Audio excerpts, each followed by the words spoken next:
Olá, caros estudantes, sejam todos bem-vindos. Vamos fazer aqui mais um vídeo sobre resolução de exercício, né? Nós estamos abordando aqueles exercícios da parte de revisão do capítulo 2.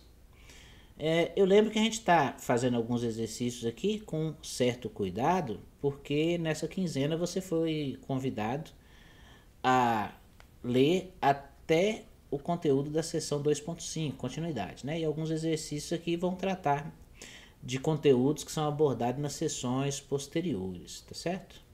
Por exemplo, né, na última oportunidade, a gente falou sobre o teorema do confronto, por exemplo, né? A gente resolveu até o exercício 4 aqui, deu algumas dicas e tal.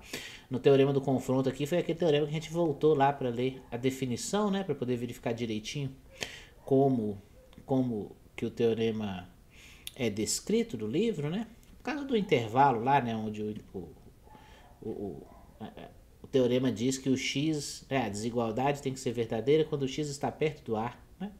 E a gente tinha escrito que o intervalo, que o A pertencia ao intervalo e tal, aquela coisa toda do vídeo anterior.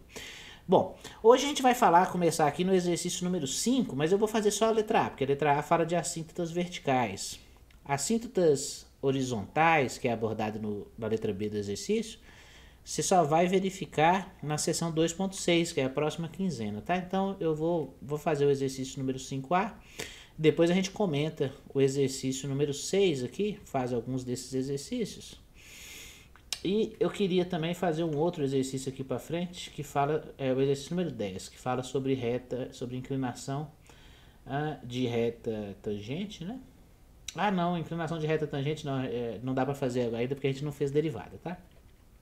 Mas eu vou mostrar para você como que você encontra a inclinação de uma reta secante, tá? Então é isso que eu quero escrever hoje para a gente poder discutir. E depois a gente faz mais alguns exercícios que estão aqui na parte, por exemplo, de teste verdadeiro ou falso, etc. Tá bom?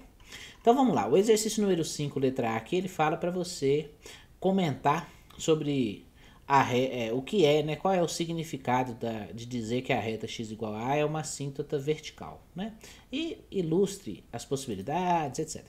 Então a gente vai fazer isso aqui agora, tá? Então eu vou pegar aqui o nosso quadro. Vamos tentar fazer aqui o traço.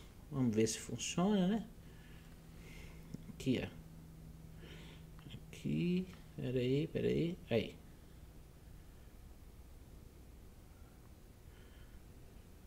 Aqui, né?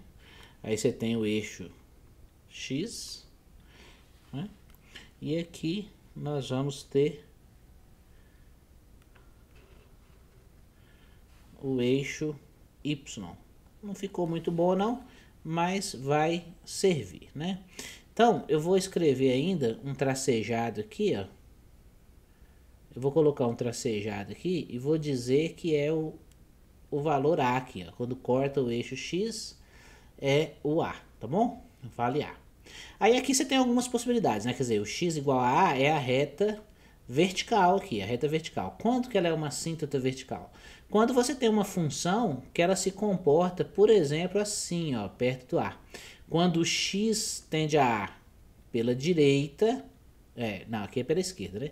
Quando o x tende a A pela esquerda, você tem que o limite é mais infinito, quer dizer, a função cresce sem cota. Então você pode escrever assim, ó, limite de f de x é igual a mais infinito quando o x tende a A pela esquerda. Da mesma forma, ou de maneira análoga, você pode ter uma função que se comporta assim, ó, quando o x tende a A pela direita, aí a função aumenta o seu valor sem uma cota, né? Então o x tende a A pela direita, quer dizer, o x tende a A, mas o x é maior do que o A. E aí você simboliza ele assim, ó, limite de f de x quando o x tende a A pela direita é igual a mais infinito. Outras possibilidades, eu vou mudar a cor aqui para dar destaque. Por exemplo, você pode ter uma função que faz assim, ó. E aí você escreve limite de f de x é igual a menos infinito quando o x tende a A pela esquerda, quer dizer, o valor da função decresce sem cota. Ou então, alguma coisa assim, ó. Finalmente, né? Quer dizer, o valor da função decresce-se aqui sem cota quando o x tende a A pela direita. E aí você escreve limite de f de x quando x tende a A pela direita é igual a menos infinito. Quer dizer, qualquer um desses casos, você tem que o x igual a A é uma assíntota. A assíntota é vertical. Vertical. Certo? Muito bem. Bom, você pode também simbolizar isso utilizando funções, né? Por exemplo, aqui a gente tem a função 1 sobre x. Note que quando x tende a zero pela direita, o limite é mais infinito. Quando x tende a zero pela esquerda, o limite é menos infinito. Então, você pode simbolizar isso aqui assim, ó. Deixa eu colocar aqui, né? Então, para f de x, né? Se o f de x for igual a 1 sobre x, então o que você tem? Você tem que o limite, quando o x tende a zero pela esquerda de 1 sobre x é menos infinito. E o limite, quando o x tende a zero pela direita de 1 sobre x é mais infinito. Isso aqui é o que você está vendo aqui no gráfico. Ó. Mas você pode ter outras situações. Por exemplo, você pode ter 1 dividido por x ao quadrado, por exemplo.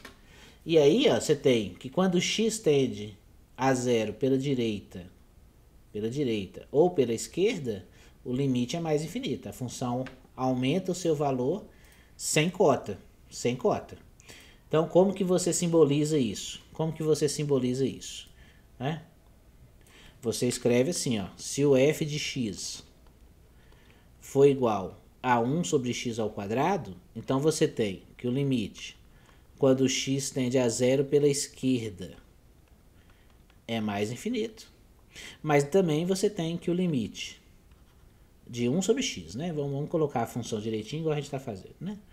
O limite de 1 sobre x ao quadrado, quando o x tende a zero pela direita, também é mais infinito. Quando você tem essa situação, ó, x tende a zero pela direita e x tende a zero pela esquerda, os dois dão mais infinito ou menos infinito, então você pode usar essa situação e simbolizar essa situação como sendo limite de 1 sobre x ao quadrado, quando x tende a zero é igual a mais infinito. Mas lembre-se, você não está dizendo que o limite existe e é igual a mais infinito, você está dizendo qual é o comportamento da função. Quando o x se aproxima de zero pela direita ou quando o x se aproxima de zero pela esquerda, em qualquer caso, o valor da função aumenta sem cota. É isso que você está dizendo, tá? Da mesma forma, ou de maneira similar, você tem também a função menos 1 dividido por x ao quadrado, mas aí agora você vai ter o limite quando x tende a zero pela direita igual a menos infinito, o limite quando x tende a zero pela direita igual a menos infinito, e você pode simbolizar como sendo limite de menos 1 sobre x ao quadrado é igual a menos infinito quando x tende a zero, tá bom? Então aí deu algumas ideias do que é essa assíntota vertical. Bom, a letra B, o número 5, letra B, eu vou deixar pra gente fazer depois, né? Quando a gente tiver trabalhado com o capítulo 2, com a seção, né, 2.6. E aqui a gente pode falar um pouco sobre o exercício número 6, né? Exercício número 6. Ele pede para você falar sobre quais funções tem assíntotas verticais e quais funções tem assíntotas horizontais. Bom, aqui a gente já falou sobre 1 sobre x, né? E aí é bom ter um pouco de cuidado. Eu não vou abordar ele não, porque ele fala sobre as horizontais. Eu vou deixar para abordar ele depois, né? Tá bom. Aqui eu vou pular esse, tá? Porque aí esse precisa da leitura do 2.6 aqui. Depois que a gente lê o 2.6, a gente volta e analisa todas as funções, se a gente tiver oportunidade, tá? O exercício 7 aqui fala sobre continuidade. Continuidade aqui, o que significa f ser contínua em A, né? E aí você precisa lembrar, vamos pegar mais uma folha aqui, né? Você precisa lembrar do o que é o que que é a continuidade, né? E aí é o seguinte, né? Quer dizer, f é contínua em A. Isso quer dizer o quê? Quer dizer que o limite de f de x é igual a f de A quando x tende a A. E aí você pode dividir em três condições, né, para que a função seja contínua. A função ela tem que estar definida no A, então a f de A tem que existir. O limite de f de x quando x tende a A deve existir. E o limite de f de x quando x tende a A tem que ser igual a f de A, tá bom? Então isso aí é a continuidade, né? A letra B aqui pede para você falar sobre o significado de f ser contínuo no intervalo, que vai de menos infinito até infinito. Então aí a função ela tem que ser contínua em cada número desse intervalo, quer dizer, cada A que pertence ao intervalo, a função tem que ser contínua. No caso ali, então, ela tem que ser contínua em toda a reta, né? E nesse caso, ele pede para você falar um pouco sobre como que deve ser o gráfico dessa função. Então, o gráfico não vai ter descontinuidades, né? O gráfico, ele vai ser contínuo da função, né?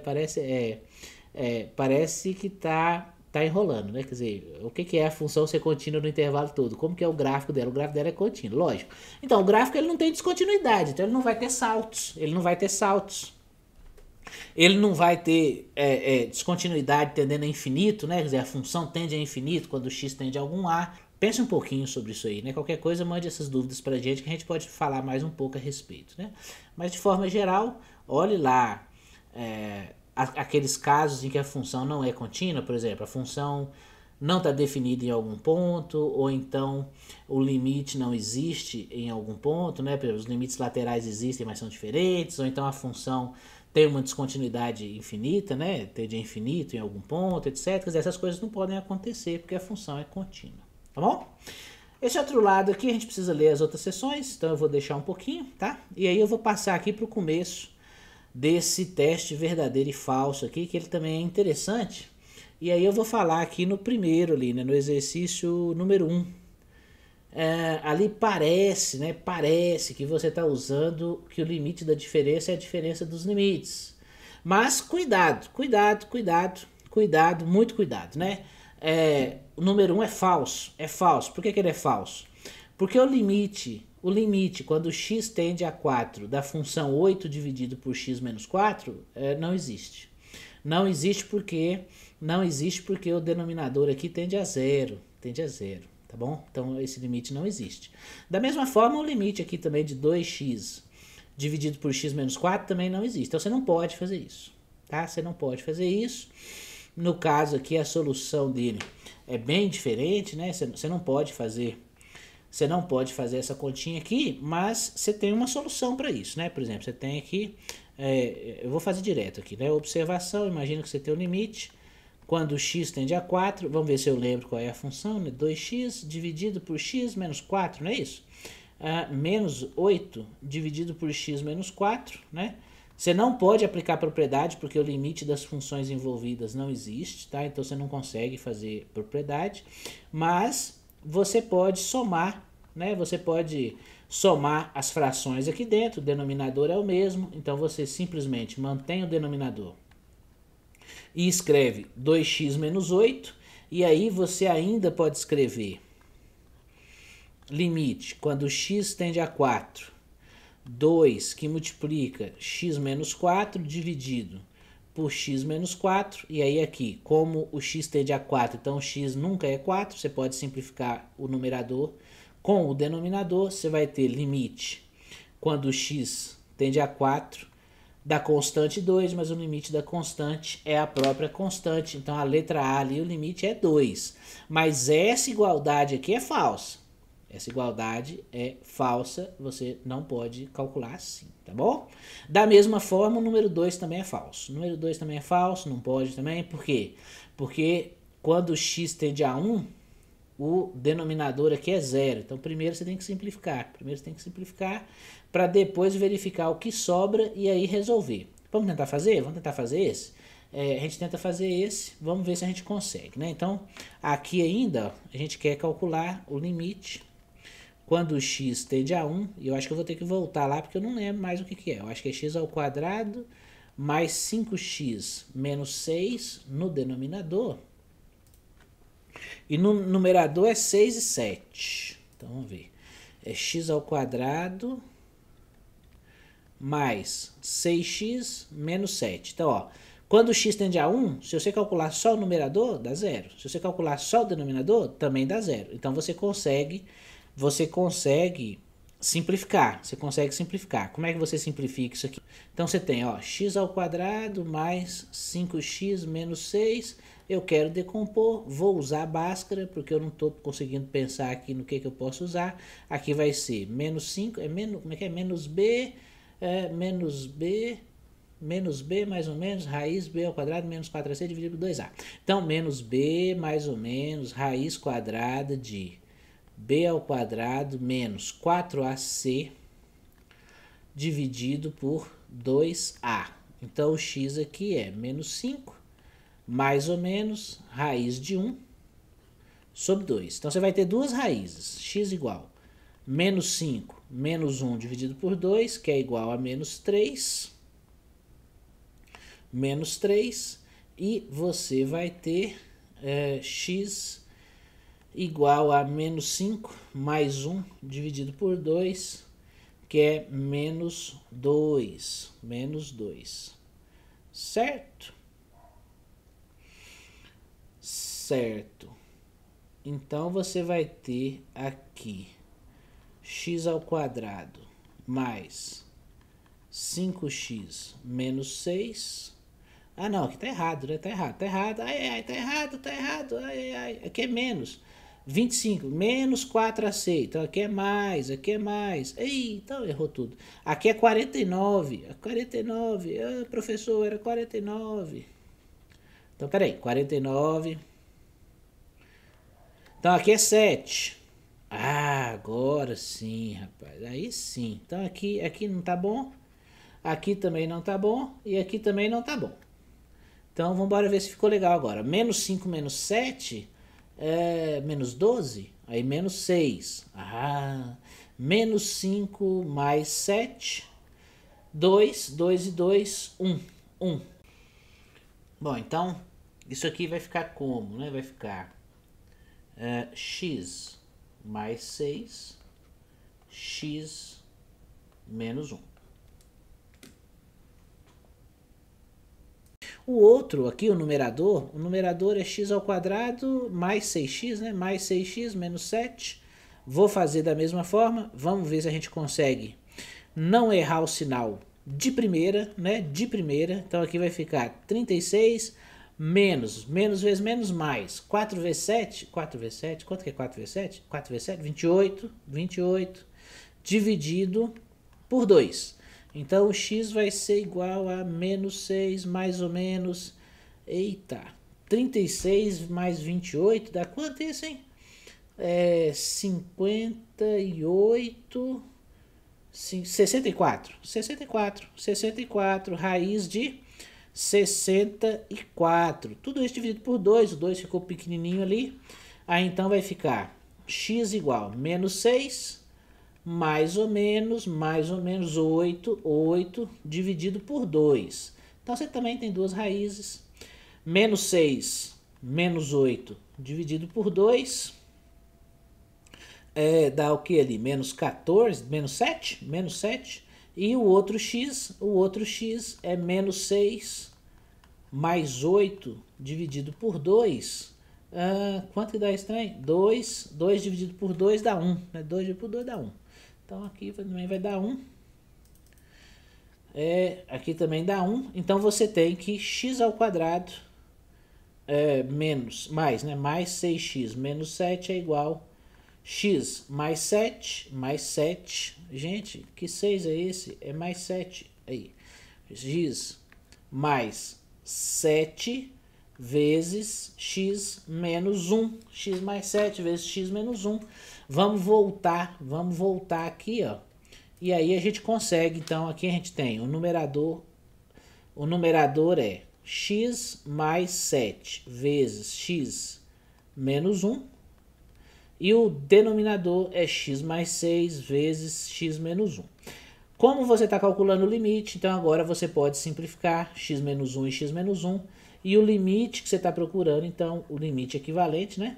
É o limite de x mais 7, x mais 6. Agora, o limite do numerador é 8, o limite do denominador é 7, o limite do denominador é diferente de 0. Então agora você pode usar a propriedade e calcular o limite do numerador dividido pelo limite do denominador. Vai ficar 8 dividido por 7. Essa é a resposta do exercício. Tá bom? Então, continue lá, ó. Isso é falso, que é falso, que é falso, que é falso. Aí, dê uma olhadinha se você consegue fazer os outros. Ó, esse aqui é verdadeiro, ó. O 3 é verdadeiro, porque quando o x tende a 1, aqui vai dar 1, mais 2, 3 menos 4 menos 1. O limite do denominador não é 0, então você pode usar a propriedade. O 3 é verdadeiro, o 3 é verdadeiro. O 4, ele é verdadeiro se o x não for 3. Se o x não for 3, é verdadeiro. Desse jeito que está escrito aqui, é falso, mas o 5 é verdadeiro. Tá bom? Então é isso, gente. Por hoje a gente para por aqui, né? Porque eu já tô ficando com a garganta um pouquinho seca. Depois a gente faz mais um videozinho desse pra gente poder discutir mais algum exercício, tá bom? Até a próxima, até mais.